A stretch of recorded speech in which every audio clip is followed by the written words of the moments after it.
तो दोस्तों, आप देख रहे हैं शाही रिसर्च एंड एनालिसिस और मैं हूं आपका दोस्त एंड होस्ट अंकित शाही।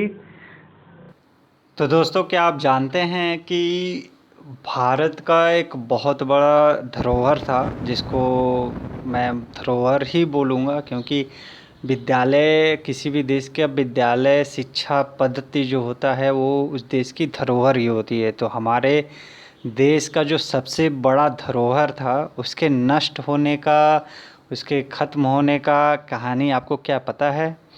और यदि नहीं पता है तो मैं आपको बताना चाहूँगा कि ये ऐसी कहानी है जिसको हर हिंदुस्तानी को जानना ज़रूरी है, क्योंकि आपको इससे ये पता चलता है कि हमारा जो ज्ञान है, हमारे पूर्वजों का जो ज्ञान था, हमारे जो पूर्वज जिस लेवल की, जिस लेवल की टेक्नोलॉजी इस्तेमाल करते थे, उस समय दुनिया भर में वैसी टेक्नोलॉजी और उस टाइप का ज्ञान किसी और एरिए में, किसी और देश में नहीं था।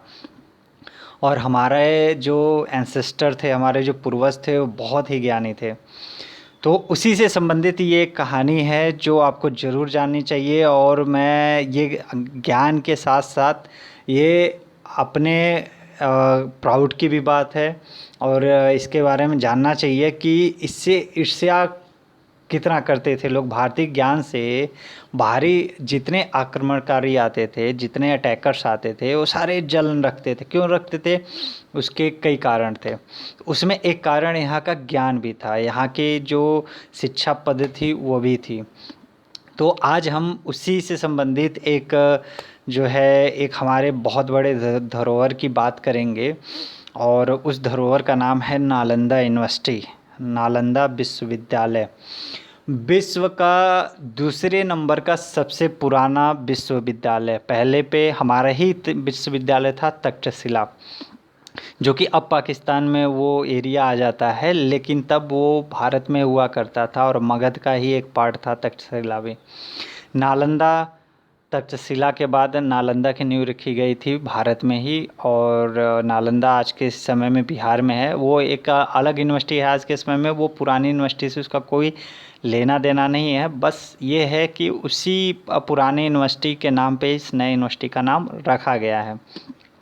और लेकिन हम आज जो बात कर रहे हैं वो पुरानी यूनिवर्सिटी की बात कर रहे हैं, हमारे ऐतिहासिक यूनिवर्सिटी की बात कर रहे हैं। जो नालंदा यूनिवर्सिटी था वो 14 हेक्टेयर्स के ज़्यादा भूमि पे बना था, और ये विश्व की दूसरी सबसे पुरानी यूनिवर्सिटी थी, जैसा कि मैंने बताया। और विश्व की थी तो भारत की भी थी। और ये जो है लगभग 4th to 5th century BC में बना था, लेकिन ये डिबेटेबल है, क्योंकि ये चूँकि वहाँ पे कुमारगुप्त वन के समय का खुदाई के दौरान वो मिले थे, सिक्के मिले थे, तो ऐसा माना गया कि ये कुमारगुप्त के समय में बना है। लेकिन नए आर्कियोलॉजिकल फैक्ट से ये पता चल रहा है कि ये और भी पुराना था, लगभग 1200 ईसा पूर्व का था। जो कि अगर तक्षशिला की बात करें तो 400-500 ईसा पूर्व था। तो भी ये भी एक डिबेटेबल है, अभी भी डिबेटेबल है। कारण ये है कि जब तक्षशिला था तब नालंदा नहीं था, और तक्षशिला अगर 400-500 ईसा पूर्व बना है तो नालंदा उसके बाद ही बना था, क्योंकि कौटिल्य जो हमारे चाणक्य थे वो पढ़ाई करने के लिए मगध से तक्षशिला गए थे। अगर नालंदा मगध में होता तो शायद वो नालंदा में ही पढ़ाई किए होते। तो नालंदा शायद उसके बाद ही बना था। लेकिन जो भी है, हमारा मतलब बहुत पुराना यूनिवर्सिटी था। अब विश्व की सबसे बड़ी यूनिवर्सिटियों में से था, क्योंकि अपने समय में बहुत बड़ी यूनिवर्सिटी थी। वहाँ पे 10,000 स्टूडेंट्स पढ़ते थे, कई देशों के 2,000 टीचर हुआ करते थे। आज के समय में भी आप बड़े बड़े यूनिवर्सिटियों में आपको इतने टीचर्स नहीं मिलेंगे और शायद इतने स्टूडेंट्स नहीं मिलेंगे। और हम बात कर रहे हैं लगभग ईसा पूर्व यूनिवर्सिटी की बात, आज से 2,000 2,500 साल पुराने यूनिवर्सिटी के बाद। तब वहाँ पे 10,000 से ऊपर स्टूडेंट और 2,000 से ज़्यादा टीचर हुआ करते थे। उस यूनिवर्सिटी का कुछ रूपरेखा ऐसा था कि वहाँ पे 10 से ज़्यादा मंदिरें थीं, 17 छोटे और बड़े बिल्डिंग्स थीं, मतलब बड़े बड़े बिल्डिंग भी 17 और थीं, और छोटी बिल्डिंग्स में थीं। जो उनका मेन कैंपस था उसमें 7 बड़ी बिल्डिंग थी और 300 से ज़्यादा रूम थे। अब आप ये उम्मीद करो, आज कोई अगर आप यूनिवर्सिटी या कोई बिल्डिंग देखो जहाँ पे 300 रूम होंगे तो कितनी बड़ी होगी। मतलब हमारी और आपकी कल्पना से बहुत बड़ी थी, बहुत बड़ी थी। और उसमें ऐसा नहीं था कि केवल रूम्स थे, उसके अलावा बहुत सारी फैसिलिटीज़ थी, जैसे स्टडी रूम थी, लाइब्रेरी थी, पॉन्ड्स थे, मतलब जलाशय था, पार्क था, बहुत बड़ा पार्क था। हर बिल्डिंग में या हर मंडप में जो है एक कुआं हुआ करता था। तो इतनी बड़ी मतलब एरिया में वो बना था कि बहुत भव्य था, जैसा अगर कल्पना किया जाता है वो बहुत भव्य यूनिवर्सिटी था। लगभग 30 से ज़्यादा देशों के लड़के वहाँ पे आकर पढ़ते थे। आप ये सोचो, आज के डेट में भारत में कोई ऐसा यूनिवर्सिटी शायद ही होगा जहाँ पे इतने ज़्यादा देश के लड़के आके पढ़ते हैं। लेकिन उस समय जब दुनिया में कोई यूनिवर्सिटी, कोई स्कूल हुआ नहीं करता था, उसमें भारत में 30 से ज़्यादा देश के लड़के पढ़ते थे। China, Japan, Korea, Thailand, Indonesia, Turkmenistan, Iran, Iraq, Turkey, Malaysia, Indonesia, Cambodia, etcetera, बातें रहे। मतलब आप कोई ऐसा देश ले लो जो उस समय अगर एग्जिस्ट होगा तो शायद उसके लड़के भारत में आके पढ़े थे। तो इतनी बड़ी यूनिवर्सिटी थी कि आप समझ सकते हो। अब ये इसको ये डिस्ट्रॉय कैसे हुआ, ये ख़त्म कैसे हुआ, ये एक बहुत दर्दनाक कहानी है। मतलब मुझे, मेरे अंदर मेरा खून खौल जाता है जब मैं इस कहानी के बारे में पढ़ता हूँ या सोचता हूँ। तो आपको भी ये जानना चाहिए, काश अगर उस समय होते हम, तो डेफिनेटली उस जनरल की तो कुछ भी कर सकते थे उसके साथ। लेकिन बहुत खून खौलता है। अब कहानी क्या थी, मैं वो कहानी आपको बताता हूँ। अ, एक जनरल था बख्तियार खिलजी। इसका अलाउद्दीन खिलजी से कोई संबंध नहीं है, मैं क्लियर कर देता हूँ। बहुत लोग ये समझते हैं कि बख्तियार खिलजी जो है वो अलाउद्दीन खिलजी के ही मतलब शासन का था या उसी के पुश्त का था, लेकिन ऐसा नहीं है। बख्तियार खिलजी अलग था, ये पैदा अफ़गानिस्तान में हुआ था।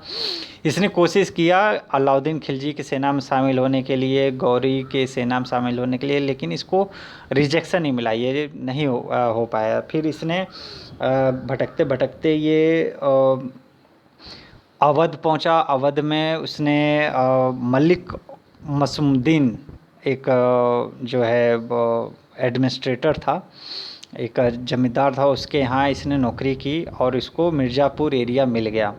मिर्ज़ापुर में इसने अपनी ताकत बढ़ाई और सेना इकट्ठा किया। इसने बहुत जल्दी 10,000 की फ़ौज खड़ा कर ली। और इसने जो है उसके बाद ये बंगाल, उड़ीसा और क्या कहते हैं, बंगाल, उड़ीसा एंड बिहार की तरफ ये अपनी सेना को लेके मूव करने लगा।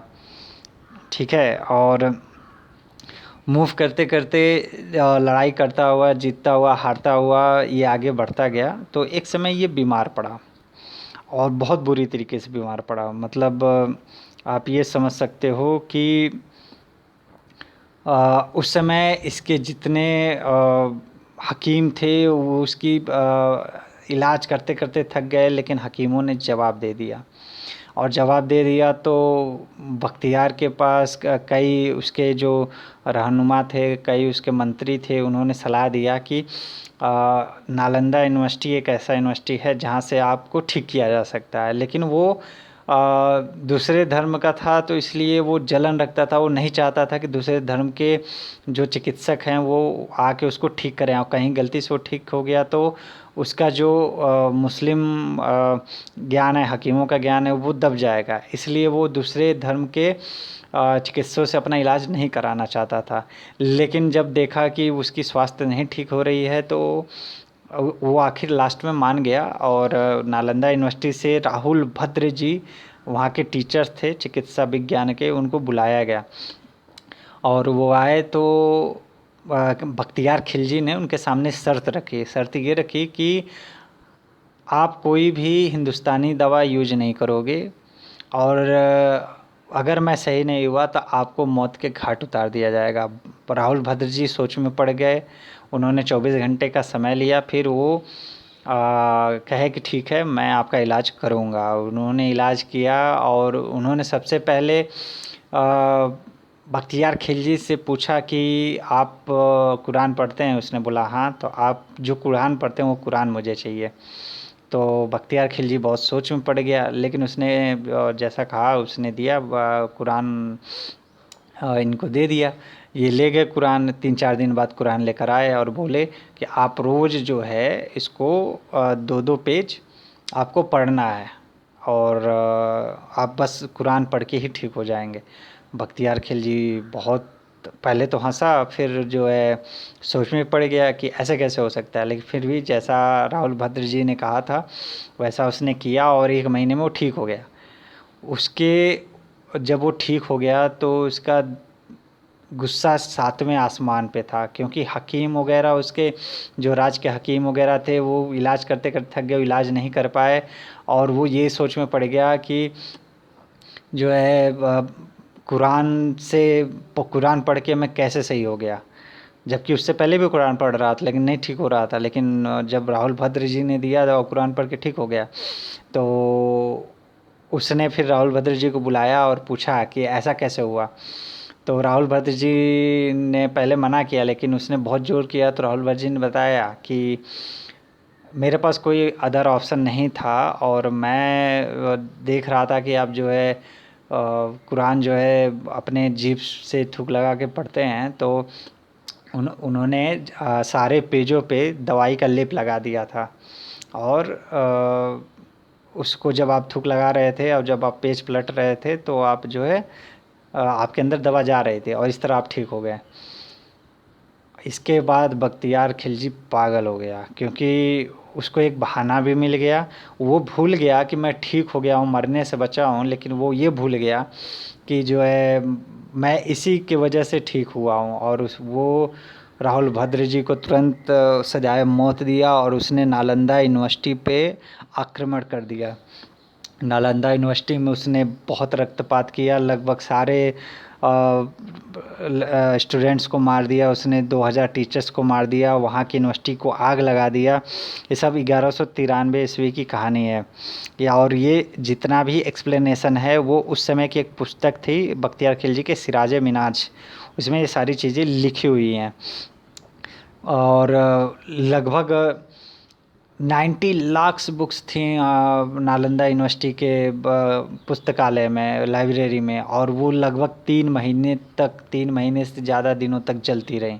अब आप ये सोचो कि 90 लाख बुक्स में किस किस टाइप की दुर्लभ किताबें होंगी जो हम लोग सोच भी नहीं सकते, जिनके ज्ञान मतलब वो ऐसी ज्ञान जो हम लोग आज भी अफसोस करते हैं कि हमारे ऋषि मुनियों ने वो इकट्ठा किया था, और उसको बख्तियार खिलजी ने मात्र जलन और द्वेष के कारण उसको जलाकर राख कर दिया, और 3 महीने से ज़्यादा दिनों तक हमारा पुस्तकालय जलता रहा।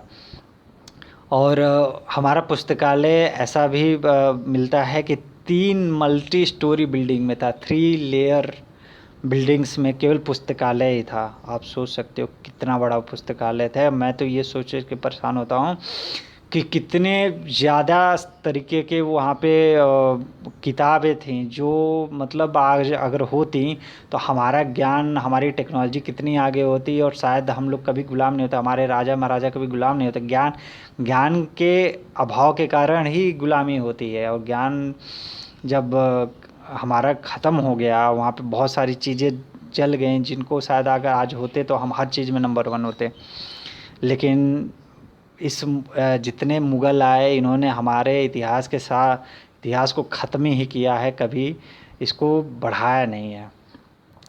तो इसलिए बख्तियार खिलजी एक कलंक था, एक अभिशाप था, और हमारे उस समय के राजा मतलब उनको जितना उल्टा सीधा बोला जाए कम नहीं, क्योंकि वो नालंदा यूनिवर्सिटी को बचा नहीं पाए, जबकि वहाँ पे कितने कितने देशों के लड़के पढ़ते थे, कितने कितने देशों के टीचर्स वहाँ रहते थे, पढ़ाई करते थे, कितने देशों का ज्ञान पढ़ता था। और आज भी मतलब बेवकूफ़ी की हद होती है, मतलब ज़बरदस्त। बख्तियार खिलजी इतना बड़ा मूर्ख मैंने आज तक अपने इतिहास में कभी देखा ही नहीं, और ऐसा यूनिवर्सिटी फिर दोबारा शायद भविष्य में और कभी बना भी नहीं था, और आज भी बहुत अफसोस होता है। कि नालंदा जैसा यूनिवर्सिटी केवल जलन के नाते इतने लोगों की मौत के घाट उतार दिया गया। इतनी बड़ी यूनिवर्सिटी को, इतने बड़े संग्रहालय को, इतने बड़े लाइब्रेरी को जलाकर नष्ट कर दिया। इतिहास कभी इन बख्तियार खिलजी और उनके मुग़लों को कभी माफ़ नहीं करेगा। तो ये है आज के वीडियो। और दोस्तों, अगर ये वीडियो आपको अच्छा लगा हो तो हमारे इस वीडियो को ज़्यादा से ज़्यादा सब्सक्राइब करें, ताकि ये ज्ञान जो है, ये नॉलेज जो है ज़्यादा से ज़्यादा लोगों तक पहुँचे। और इस वीडियो को लाइक भी करें, शेयर भी करें। बहुत बहुत धन्यवाद।